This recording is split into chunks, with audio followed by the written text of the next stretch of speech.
Tonight, breaking news as we come on the air, the U.S. launching major retaliatory airstrikes after the deadly attack on U.S. troops. The first wave of airstrikes targeting Iran-backed militants in Iraq and Syria.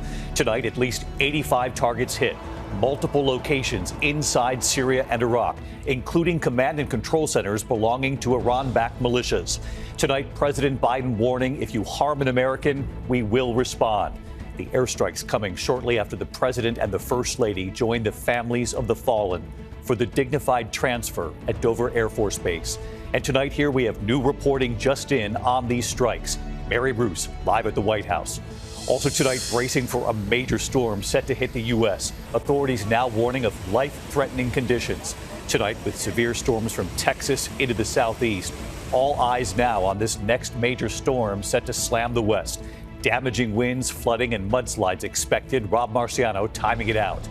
The deadly plane crash outside Tampa, slamming into a home in Clearwater, killing people inside the home and the pilot. What the pilot reported just beforehand. Victor Oquendo in Florida tonight. The Georgia case against Donald Trump and 18 alleged co-conspirators. Tonight, what the Fulton County DA has now acknowledged about her personal relationship with one of the prosecutors. So what does this mean about the future of this case now? Aaron Katersky standing by. The crisis at the border tonight, Senate Republicans and Democrats signaling they do have a bipartisan agreement, the first time in years. But will House Republicans even consider it? Or will they do what Donald Trump is asking to keep this an issue in this presidential election year? Chilling new details tonight, the son who killed and beheaded his own father, a longtime federal employee. What the suspect did the day before. Police say that son driven by his rage over the government. The U.S. economy tonight and American jobs. The U.S. adding more than 353,000 new jobs last month, far more than expected. The stock market setting another record today. And he was made famous in Rocky. Tonight we remember a beloved actor from Rocky to The Mandalorian. From ABC News World Headquarters in New York, this is World News Tonight with David Muir. Good evening, and we begin tonight with the breaking news. The U.S. has launched major retaliatory airstrikes on Iranian-backed militants after that deadly drone attack that killed 3 U.S. soldiers and injured dozens of others in Jordan. The Pentagon tonight saying multiple aircraft were used in the first wave of this mission, including B-1 bombers that flew from the United States, dropping more than 125 precision munitions on 85 targets inside Iraq and Syria, including command and control operations used by these Iranian-backed militias and their intelligence hubs. None of the targets inside Iran itself. The first wave of these airstrikes coming shortly after the president and the first lady joined the families of those 3 fallen soldiers for the dignified transfer at Dover Air Force Base. Sergeant William Rivers, Sergeant Brianna Moffett, and Sergeant Kennedy Sanders. Sanders and Moffett promoted to sergeant posthumously, returning home now to their families. President Biden tonight issuing a statement saying, if you harm an American, we will respond.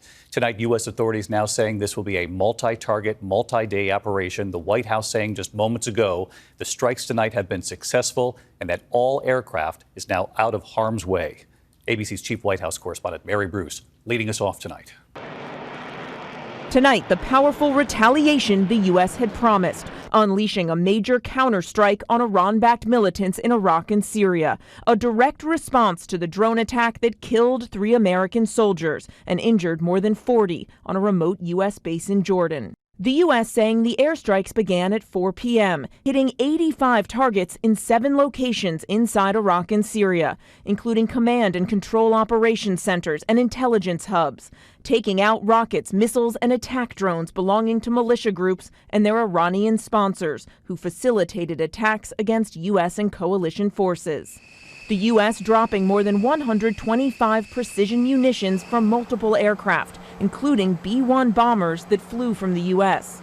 President Biden tonight saying this is the first wave of a response that will continue at times and places of our choosing, and warning the United States does not seek conflict in the Middle East or anywhere else in the world, but let all those who might seek to do us harm know this: if you harm an American, we will respond. Notably, none of today's strikes hit Iran directly. The president remains concerned, not wanting to start a wider war.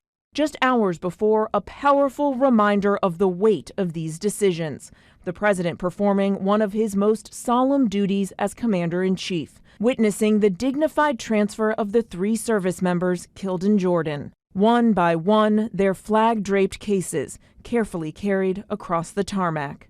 The president placing his hand over his heart alongside the First Lady and Defense Secretary Austin, honoring the fallen. 46-year-old Sergeant William Jerome Rivers, who wanted to serve his country since he was a little boy, enlisting at the age of 34. Sergeant Brianna Alexandria Moffett, following in her mother's footsteps, joining the military on her first deployment, her mother calling her their hero and angel. Brianna turned 23 just 9 days before she was killed.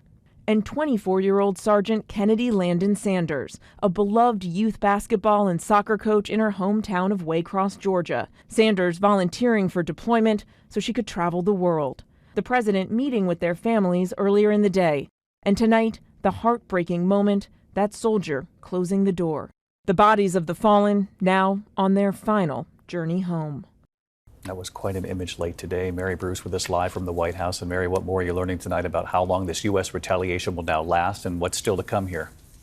Well, David, the White House is making it clear this is just the beginning. Spokesman John Kirby saying this began tonight, but it does not end tonight. We expect this to play out over the coming days, hitting many more targets. The White House saying they believe these strikes were successful, that they will degrade and disrupt these militias.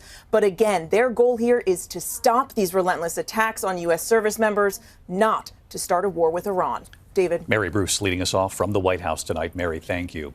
In the meantime, we turn now to the other news this Friday night and to the major storm set to hit the U.S. Authorities tonight now warning of life-threatening conditions. The second major storm now to slam California and the West. Damaging winds, flooding, and mudslides expected. The first storm, by the way, is still on the move, now hitting Texas into the southeast. Up to 2 feet of snow in the Rockies, severe storms in Texas, heavy rain across the Gulf and right into the east. Now to the second storm. Senior meteorologist Rob Marciano tracking both systems tonight for us. Hey, Rob. Hi, David. Yeah, both of them bringing coast-to-coast impacts. You mentioned the one in Texas. That's now bubbling up some storms there. So that's going to be powered by a powerful jet stream there. You see the severe storms down I-10, I-20 over the next 24 to 48 hours. Could see damaging winds, maybe tornadoes within this. Louisiana, Mississippi, Alabama, Georgia, and Florida during the day on Sunday. Heavy rain to boot. While that's happening, the next big storm coming into California. Landfall, if you will, across Northern California Sunday. High wind warnings are up. Winter storm warnings are up. Flood watches are back up with this thing. Powerful plume of moisture with flooding rains coming ashore and then shifting down to the south during the day on Sunday. By Sunday afternoon, it's down across Southern California. Then convective, heavy downpours into the midweek. And because of that, we're looking at the potential of 6 to 12 inches of rainfall in the hills, Santa Barbara, Los Angeles, down through Orange County. And the National Weather Service saying life-threatening flash floods and mudslides are likely come Sunday and Monday for a good chunk of the California coastline. David? We'll be watching it right through the weekend, Rob. Thank you. We turn next tonight to the deadly plane crash in Florida, right into a home outside Tampa, killing 2 people inside and the pilot. That pilot reporting engine failure just beforehand, the plane and the home exploding into a fireball. You see the aftermath right there. ABC's Victor Oquendo on the scene tonight.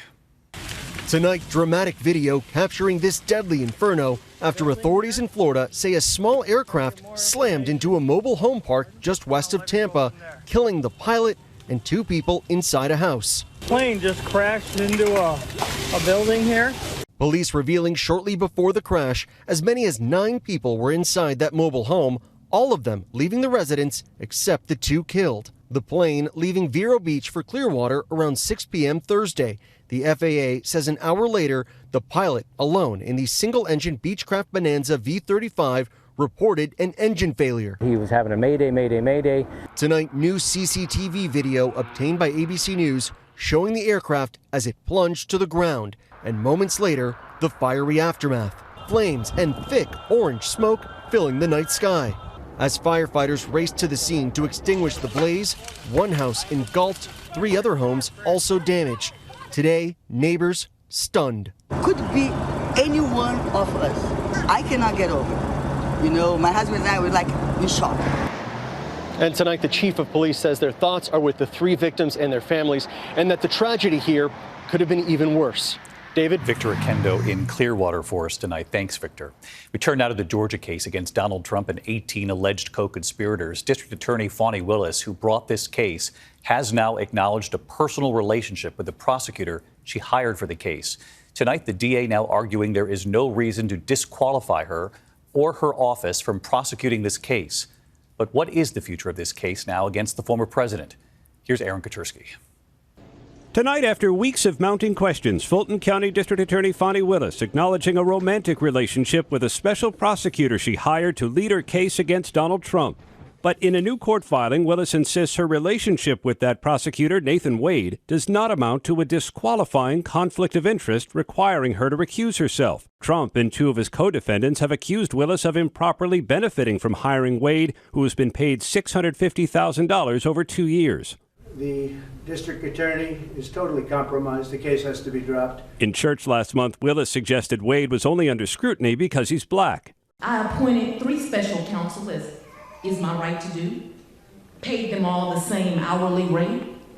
They only attacked one. But at the time, Willis did not acknowledge their romance. Today she did. Her court filing included an affidavit from Wade confirming they developed a personal relationship in 2022 after he was hired. Trump and his 2 co-defendants claim Willis benefited from the money her office paid Wade, saying he had taken her on lavish vacations. But today, Wade insisting the district attorney received no funds or personal financial gain from my position as special prosecutor.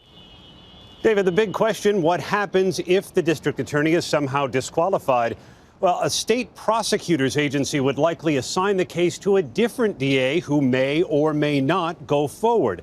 So far, there's no sense that's going to happen, and no sign Fani Willis will recuse herself on her own, David. So many questions remain. Aaron, thank you. There is news in the federal case involving Donald Trump as well. A federal judge formally postponing his election interference and January 6th case, originally scheduled for March.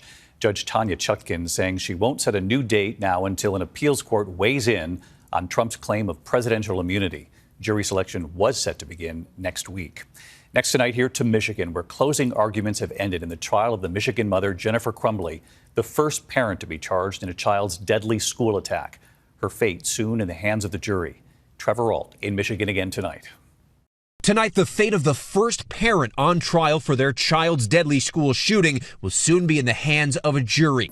Jennifer Crumbley, charged with those 4 unprecedented counts of involuntary manslaughter, the prosecution claiming she was too wrapped up in her own hobbies and extramarital affairs to pay attention to her son's cries for help. She has done the unthinkable, and because of that, 4 kids have died. In their closing argument, prosecutors telling the jury this case is about what Crumbley knew and did not do. She walked out of that school when just the smallest of things could have saved, could have helped Hannah and Tate and Madison and Justin. The first thing I want to do... Crumbley's defense attorney countering, claiming the prosecution cherry-picked evidence to turn the jury against her, slamming piles of pages on the podium. You don't have to like her. It's important to set aside your opinions of her. The defense arguing this case is very dangerous for parents in this country, saying Crumbley was a hypervigilant mother, but her son was a skilled manipulator. At this point in the trial, I am asking that you find Jennifer Crumbley not guilty, not just for Jennifer Crumbley, but for every mother who's out there doing the best they can, who could easily be in her shoes. And David, the jury will be back here Monday morning. They'll be given instructions on the charges, and then they'll deliberate. David. Trevor Ault in Michigan again tonight. Thanks, Trevor. We're going to turn now to the crisis at the border tonight. And after months of Republicans demanding that President Biden do something, senators from both parties, Republicans and Democrats, signaling tonight they have reached a bipartisan deal, the first time in many years. But will the House even consider it or ignore it, as Donald Trump has asked? Rachel Scott live on the Hill tonight. Rachel, when will we see what's in this potential solution, this bill, and will presidential politics outweigh what appears to be a significant step toward some sort of a bipartisan solution finally? Well, David, it certainly could. We are learning that for the first time in over a decade, Democrats and Republicans in the Senate have reached a deal on border security and immigration. We are told this package also includes additional funding for both Israel and Ukraine. The final details still being negotiated, but we could see the legislation as early as this weekend. The Senate does want to move quickly on this, with votes expected next week, but it does face major challenges ahead in the House. Donald Trump, who wants to run on the issue of immigration in November, has been urging Republicans to reject this compromise before they even have a chance to read the final details of the bill. So tonight, the Senate Republicans leading these talks, they are urging their colleagues to wait to read the details before they decide how they will vote, David. Rachel Scott, we'll see you on the Hill next week. Thanks, Rachel. We turn now to the economy tonight and the jobs market revving up. The eye-opening new numbers tonight. Employers adding 353,000 new jobs last month, much higher than expected. Unemployment unchanged at 3.7%.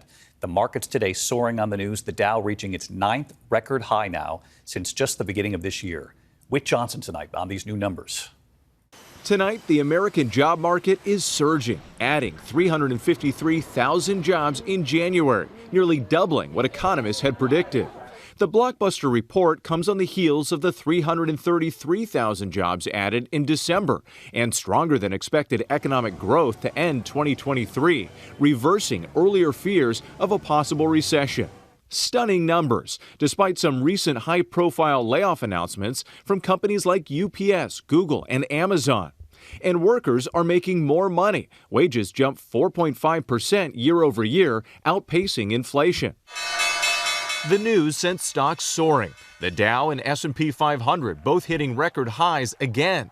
And it comes after the Federal Reserve decided this week to leave interest rates unchanged. And it could further delay plans to cut rates later this year amid fears that inflation could rise again. Chairman Jerome Powell signaling he has faith in the current durability and strength of the entire American economy. It's a good labor market, and we've seen inflation come down. This is a good situation, let's be honest. This is a good economy. And David, the unemployment rate held steady at 3.7%. That's now 2 years in a row below 4%, the longest streak of its kind since the 1960s. David? All right, Whit Johnson, we'll see you right here in this chair tomorrow night. Thanks, Whit. When we come back here, the chilling new details tonight. The son who allegedly beheaded his own father, a longtime federal worker. Authorities pointing to rage over the government. What that son allegedly did the day before. Also, Quaker Oats tonight in this major recall, and remembering a beloved actor from Rocky to The Mandalorian. Tonight, we are learning chilling new details in the case of the Pennsylvania son accused of beheading his father in Bucks County. Police say Justin Moan shot and killed his father, a longtime federal employee, using a gun he bought the day before. Police say he then beheaded his father, driven by anti-government rage.